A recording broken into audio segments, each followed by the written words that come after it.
moment in time, not the future, not next season or beyond, just right now, I would think about the Las Vegas Raiders. They ran the ball 36 times yesterday, basically mainly with Josh Jacobs, of course, getting the ball about 21 times. They run the football effectively. We understand that. Derek Carr is having a good season. They'll throw the football in the weeks to come with Waller and those boys, but they run the football and they defend. Now, yesterday was damn near a bye week, so it's hard to gauge and change my position because they were going against the Denver Broncos yesterday, who they ramrodded because Denver stinks, and we all know that, particularly on the offensive side of the ball. You're going against Drew Lock. He didn't do anything for the first 3 quarters. In the fourth quarter, he had a touchdown, but the bottom line is you didn't expect much from him, and he did not give you much. But I just look at the Raiders right now, just the brand of football that they're playing, particularly with running the football and with their defense keeping them competitive. I like what I see, especially with the elevated efficiency of Derek Carr. Tua Tagovailoa can ball, and I think he's got a tremendous upside. We'll see as the season progresses. But I think with what we're seeing from Derek Carr, what we're seeing from that running game, and what we're seeing from the mystique of the Raiders playing like that to some degree, right now, I just give them a slight edge and from a sleeper status compared to Miami. That's just how I feel about it. I like Miami, and I agree that football is better when Miami and the Raiders, when the Dolphins and the Raiders are there. They're like the national teams, the Cowboys, the Steelers, because of what they did in the 70s especially, and the Patriots because of recent times. You know, you have some the Dolphins and the Raiders want to be national teams, and they have a national following, but they're usually not good enough to be there. They are now, and I think the Dolphins have the best shot. Yes, even though they have a rookie quarterback, and some of it has to do with the rookie quarterback, but mostly it has to do with the coach.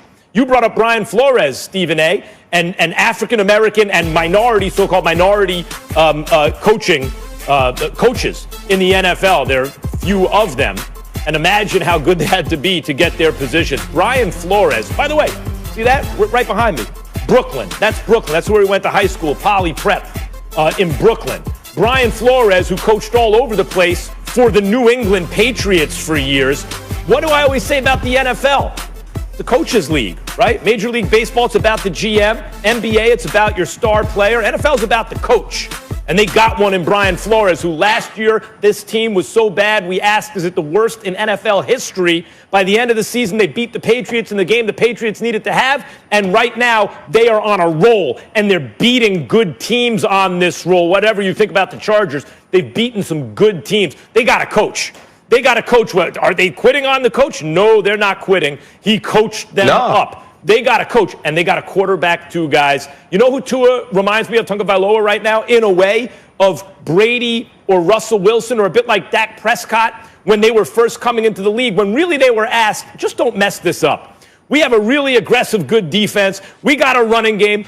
We got a coach, right? Don't mess this up. But Tua, and then try to be big on third down when we need you to. Can you make a play here and there? But Tua, unlike those guys, didn't come in as a 4th round or a 6th round or a 3rd round pick. He came in as a very high 1st round pick who, had it not been for his injury, may have been the 1st overall pick, right? He came in with the knowledge. We've seen him in big games in college. We know he has upper echelon talent. So not only is he right now just hey, game manage. Just don't mess this up. Let the defense do its thing. Let the running game do its thing.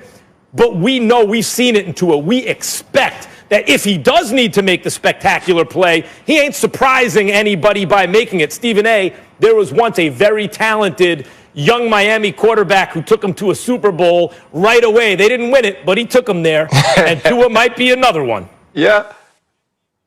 Hey, listen, I hear you guys. I think both of these teams have opportunities to make some noise going down the stretch of the season. Also in the playoffs, you look at the Raiders. The Raiders are the only team to beat the Kansas City Chiefs. And now you watch this last stretch that the Miami Dolphins have been on, especially now inserting Tua Tagovailoa and us watching him do a little bit more each and every week. And absolutely, when you think about the coaching of Brian Flores, the way he kept this team together down the stretch last year, the way that he's coached this team and making the difficult decision to move from Ryan Fitzpatrick, who was playing pretty well throughout this season, had this team at 500 on to Tua Tagovailoa because they felt like his ceiling was higher. But like the Buffalo Bills don't play football no more? I mean, yeah, you know, they struggle. You had the Tennessee Titans game and then the Kansas City Chiefs game, but Buffalo Bills play both of these teams. And there's going to be the excuses. You know, you lose a guy if you're the Miami Dolphins, you lose a starting corner, and now you have to play a rookie. That guy was matched up on Stephon Diggs. Xavier Howard is playing better now. But the Buffalo Bills beat the Miami Dolphins.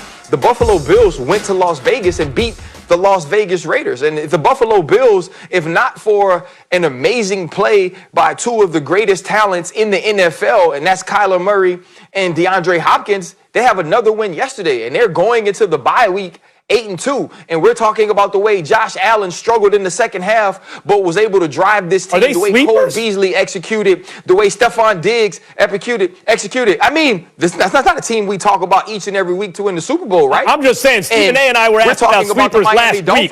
No one was talking Dolphins or Raiders. I think the Bills, maybe they're a sleeper, but you got a lot of people saying they're the best team in the division, especially a week ago. Go ahead, Stephen A. No, I said that's where I agree with Max. And I think the operative word here is sleeper, Ryan. We came in, remember, I came into the season thinking that the Buffalo Bills would win the division.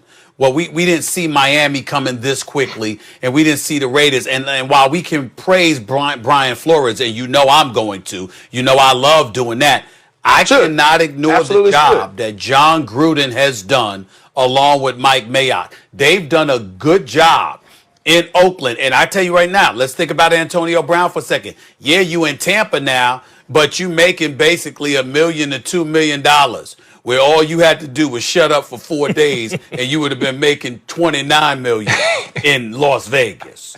What do you want me to say? Not the best. By the way, let me say one thing about Gruden. I agree, he's done a very good job, and he traded Khalil Mack early, and it's like, boy, this is going to work out. And it's trending in the right direction, and Carr's been playing better, and he's a Super Bowl coach.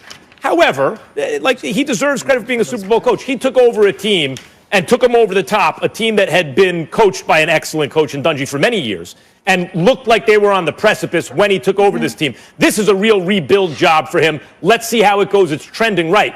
Brian Flores took over nothing.